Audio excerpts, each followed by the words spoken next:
Speaking. അല്ല, അതെ, വന്ന് കേറിയ ദിവസം തന്നെ ആകെ ചളകുളമായതുകൊണ്ട് മൂപ്പരങ്ങ് ചമ്മി നിൽക്കുക.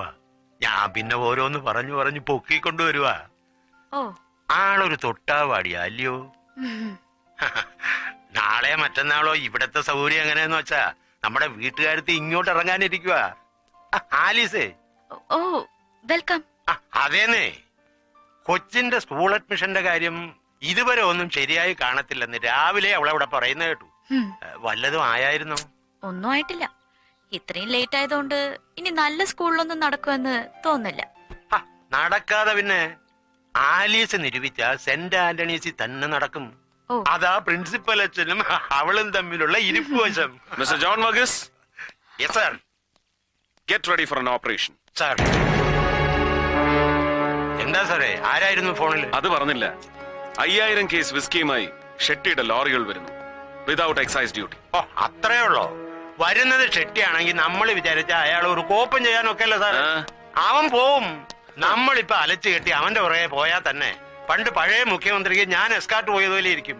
അറിയാൻ ഗുരുവായൂരും വെടിനീർന്ന കൊടുങ്ങല്ലൂരും ഞാൻ. കൊല്ലവും കൊടുങ്ങല്ലൂരും. Keep moving, come on fast.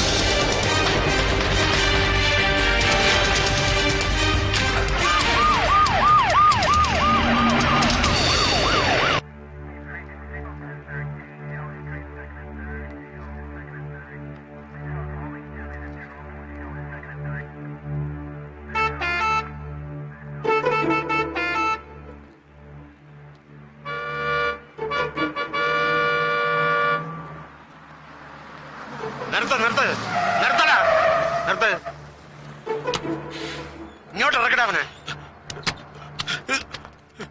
എവിടെ നടാ ലോഡ്? കോയമ്പത്തൂരിന്നാ.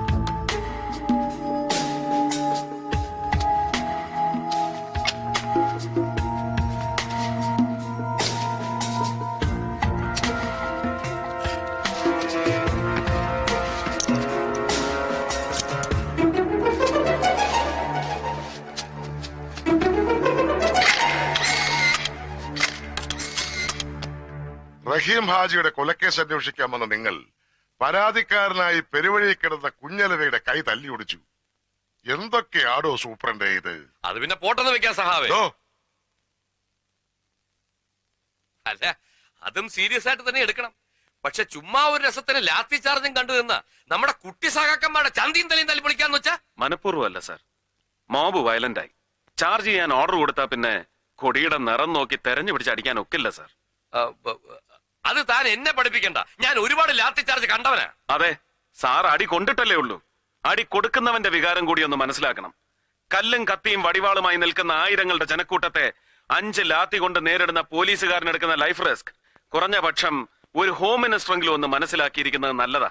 ഒലക്കേടെ മൂട്. എങ്ങാണ്ടെന്നൊരു ഫോൺ വന്നെന്ന് പറഞ്ഞ് അന്ന് രാത്രി എന്നെ കാടിളക്കി കൊടയം കുരിശും എടുത്ത് ഓടിയിരിക്കുന്നു ഷെട്ടിയെ പിടിക്കാൻ. എന്നിട്ട് എന്തായി? എന്താടോ ഇത്? പൂരപ്പറമ്പിലെ കുടമാറ്റോ?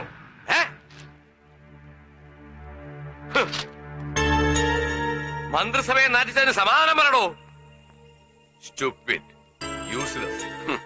ഇത്തരം നാസ്റ്റി കമന്റ്സിന് പ്രാസ ഒപ്പിച്ചുള്ള മറു ഡയലോഗ് മലയാളത്തിലും ഇംഗ്ലീഷിലും വെച്ച് കീറി കയ്യടി വാങ്ങിയാ ഞാൻ ഇവിടം വരെ എത്തിയത്. ആ സ്കോപ്പ് ഈ ജംഗ്ഷനിലും ഉണ്ടെന്നറിയാം, പ്രയോഗിക്കുന്നില്ല. കയ്യടി വേണ്ടാഞ്ഞിട്ടോ ഭയന്നിട്ടോ ഒന്നുമല്ല, സൗകര്യമില്ല.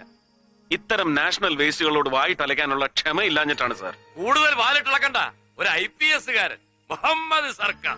തനിക്ക് ഏതവനാണോ ഈ പേരിട്ടു? സാറിന്റെ അച്ഛൻ. എടോ, മന്ത്രിയുടെ തന്തയ്ക്ക് വിളിക്കുന്നോ പന്ന റാസ്കൽ. സാർ വിടാൻ പറഞ്ഞത്. മാറണോ വിടണോ?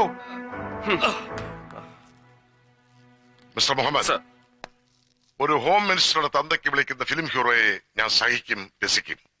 എന്റെ സബോർഡിനേറ്റിനെ തന്തയ്ക്ക് വിളിക്കുന്ന റിയാലിറ്റിയെ I will not tolerate. You have to tolerate sir. പറഞ്ഞത് സത്യം തന്നെയാണ്. ഞാൻ ആരെയും തെറി വിളിച്ചിട്ടില്ല. എന്റെ മിനിസ്റ്റർ എന്നോട് ചോദിച്ച ചോദ്യത്തിന് ഞാൻ സത്യസന്ധമായ ഉത്തരം പറഞ്ഞു. That's all.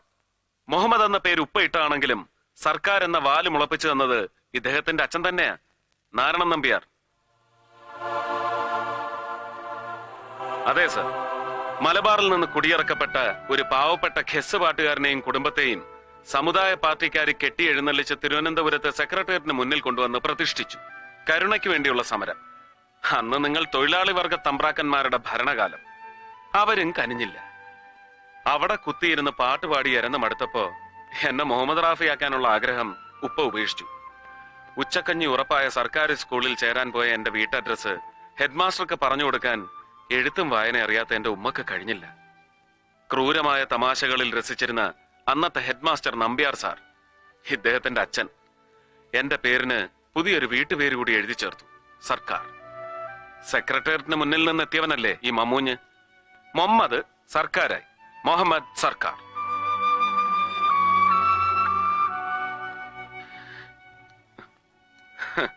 ആദ്യം ആ കോമഡി എനിക്ക് രസിച്ചില്ലെങ്കിലും പിന്നീട് ഈ പേരിനൊരു സ്റ്റൈലൊക്കെ ഉണ്ടെന്ന് മനസ്സിലായി. സംശയം തോന്നിയവന്മാരോടൊക്കെ ഞാൻ വെച്ച് കാച്ചി. അന്നദാതാവായ പൊന്നു തമ്പുരാനും തമ്പുരാൻ അന്നം കൊടുത്തിരുന്ന ബ്രിട്ടീഷ് സായിപ്പും ചേർന്ന് ചത്തുപോയ എന്റെ ഏതോ വീരശൂര ഉപ്പുപ്പാക്ക് കൊടുത്ത സ്ഥാനപ്പേരാണ് ഈ സർക്കാർ എന്നൊക്കെ. Easy, easy. You carry on. Sir.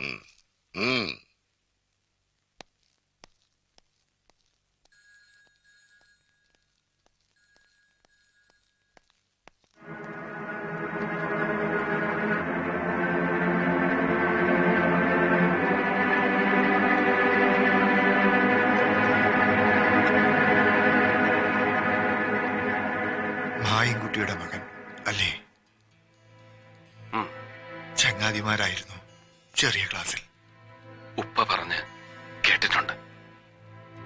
ഞാൻ ഡൽഹിയിൽ നിന്ന് പഠിപ്പ് കഴിഞ്ഞ് മടങ്ങി വന്നപ്പോഴാ മായൻകുട്ടി മരിച്ചതറിഞ്ഞത്. ഓർഫനേജിലായിരുന്നു പിന്നീട് അല്ലേ? തിരുവനന്തപുരത്ത് സെന്റ് ജോസഫ്സ്, പിന്നെ അലഹബാദ്, വിവേകാനന്ദ, വേറെ പലയിടത്തും. മായൻകുട്ടിയുടെ മകനെ ഞാൻ സ്വീകരിച്ച വിധം ശരിയായില്ല അല്ലേ? അയ്യോ, ഞാൻ അങ്ങനൊന്നും കരുതിയിട്ടില്ല. പെട്ടെന്ന് ക്ഷോഭം വന്നപ്പോ ഞാൻ എന്തൊക്കെയോ പറഞ്ഞു. അങ്ങനൊന്നും പറഞ്ഞുകൂടായിരുന്നു. മാപ്പാക്കണം. ഞാനും മാപ്പ് ചോദിക്കുകയായിരുന്നു, നിന്നോടല്ല, മനസ്സുകൊണ്ട് മായൻകുട്ടിയോട്.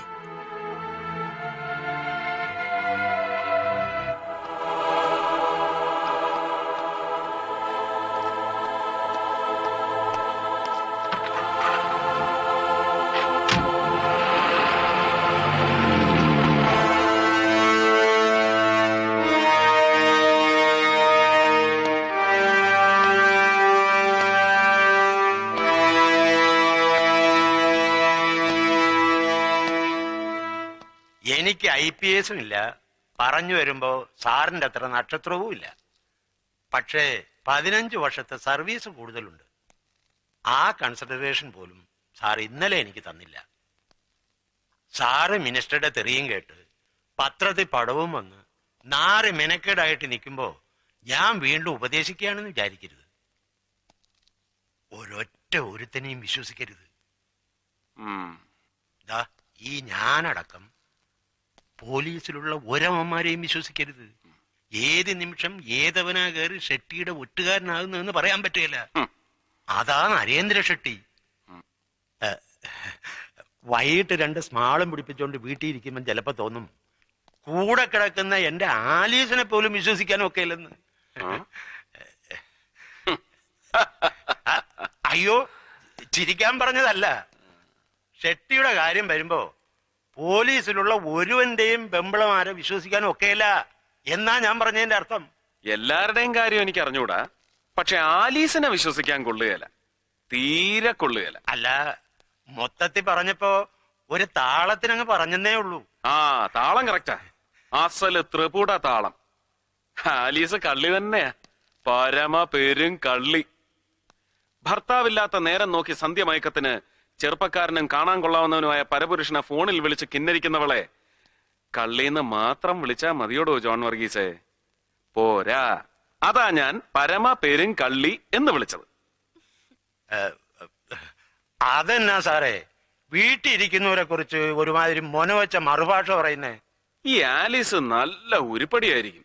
ഏത് ഷെട്ടിക്കും പറ്റിയ അസല് മുതല്. സാറേ ദേ ഒരുമാതിരി പൂവമ്പഴ അണ്ണാക്കി തള്ളി വർത്താനം ഉണ്ടല്ലോ, അത് എന്നോട് വേണ്ട.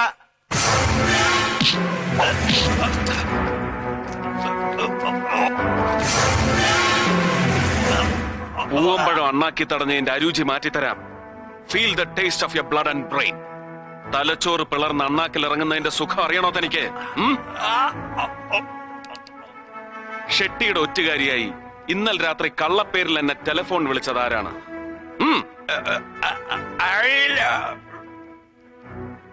Sharma.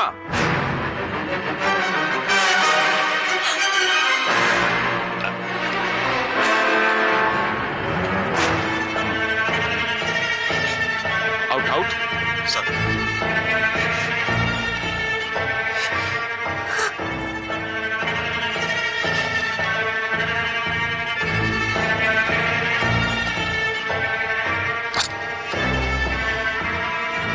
Mrs Alice John Varghese, Ramapuram തേക്കിൻകാട്ടിൽ പുന്നൂസ് തരകന്റെ മകൾ, ഷെട്ടിയുടെ വിശ്വസ്തനായ ഒറ്റുകാരന്റെ ഭാര്യ.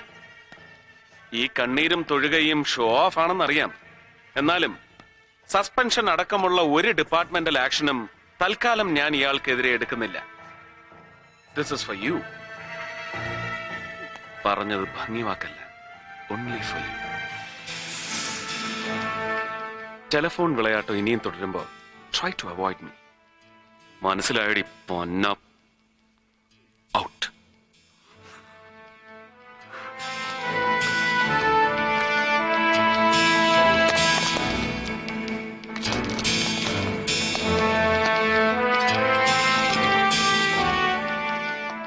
എനിക്ക് ലഭിച്ച ടെലിഫോൺ കോൾ ഫേക്ക് ആണെന്നറിയാമായിരുന്നിട്ടും ഞാൻ ഇന്നലെ ഒരു റെയ്ഡിനിറങ്ങി പുറപ്പെട്ടത് മണ്ടം കളിക്കാനല്ല, 2 ലോഡ് സെക്കൻഡ്സ് വിദേശ മദ്യം പിടിച്ച് വീരദേശാഭിമാനി ചമയാനും അല്ല.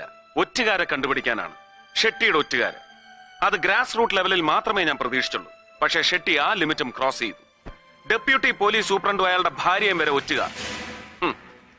ഒരിക്കലും ശാപമോക്ഷം കിട്ടാത്ത ഈ മുടിഞ്ഞ ഡിപ്പാർട്ട്മെന്റിൽ ഒരുവനും വൺ മാൻ ഷോ നടത്തി ഷൈൻ ചെയ്യാൻ കഴിയില്ലെന്ന് എനിക്കറിയാം. പക്ഷെ ഞാനത് വിശ്വസിക്കുന്നില്ല. ഞാൻ ആ ഷോ നടത്തും. ഷെട്ടിയല്ല, ഒരു കവലച്ചട്ടമ്പിയെ അറസ്റ്റ് ചെയ്യാൻ പോലും നാണം കെട്ട ഈ പോലീസ് ഫോഴ്സിനെ വെച്ച് കഴിയില്ലെന്ന് എനിക്കറിയാം. ഒറ്റുകാരുടെ എണ്ണം ഒരു ജോൺ വർഗീസിൽ ഒതുങ്ങുന്നില്ല. ഉണ്ടോ?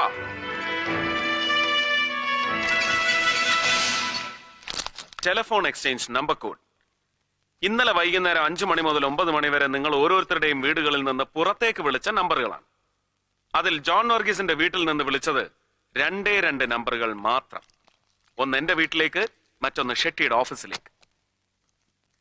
ഏത് കുറ്റവാളിയും സ്വയം പിടിക്കപ്പെടാനുള്ള ഒരു ലൂപ്പോൾ ഉപേക്ഷിക്കുമെന്നാണല്ലോ നമ്മുടെ പോലീസ് തിയറി.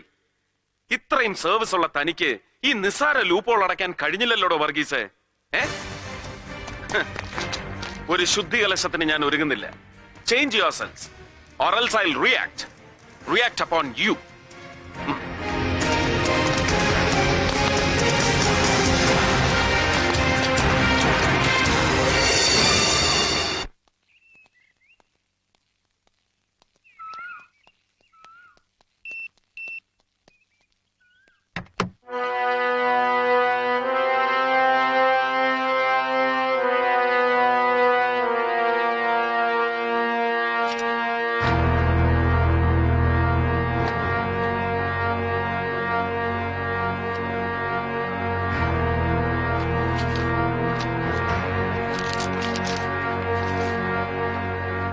മുഹമ്മദ്, ഇതുവരെ നേരിട്ട് പരിചയപ്പെടാൻ കഴിഞ്ഞില്ല.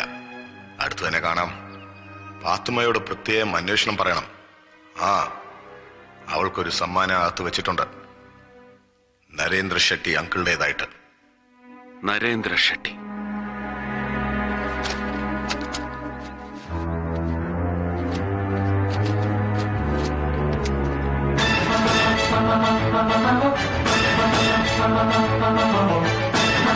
Thank you.